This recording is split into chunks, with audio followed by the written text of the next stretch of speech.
وزیر اعلیٰ پنجاب مریم نواز نے زرعی اصلاحات پر اجلاس کے دوران صوبے میں نواز شریف کسان کارڈ کی منظوری دے دی۔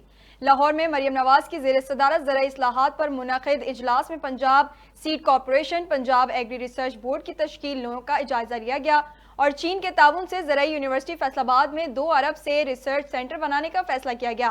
اجلاس کے دوران وزیر اعلیٰ پنجاب کو دی گئی بریفنگ میں بتایا گیا کہ کسانوں کو 2 سال سے 7 ارب روپے کی لاگت سے 24,800 جدید ترین زرعی آلات دیے جائیں گے۔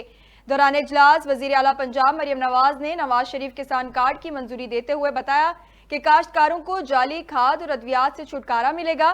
پہلے فیز میں ہر ضلع میں ایک ماڈل ایگریکلچر سینٹر بنے گا۔ اجلاس کے اعلامیے کے مطابق 5 لاکھ چھوٹے کاشتکاروں کو آسان شرائط پر ایک سال میں 150 ارب کا قرضہ دیا جائے گا۔ بہترین بیج، کھاد، کیڑے مار ادویات کی خریداری کے لیے 30,000 فی ایکڑ قرض دیا جائے گا۔ جعلی زرعی ادویات اور کھاد کی فروخت روکنے کے لیے ایکٹ میں ترامیم کی جائیں گی۔ جاری اعلامیے میں بتایا گیا کہ نواز شریف کسان کارڈ کے ذریعے مختلف اقسام کی سبسڈی بھی دی جائے گی۔ پنجاب بھر میں نجی شعبے کے اشتراک سے ماڈل ایگریکلچر سینٹرز بنائے جائیں گے۔ سینٹر میں جینوم سینٹر، جرم پلازم ریسورس، اسپیڈ بریڈنگ اور کلائمیٹ چینج پر ریسرچ کی سہولت ہوگی۔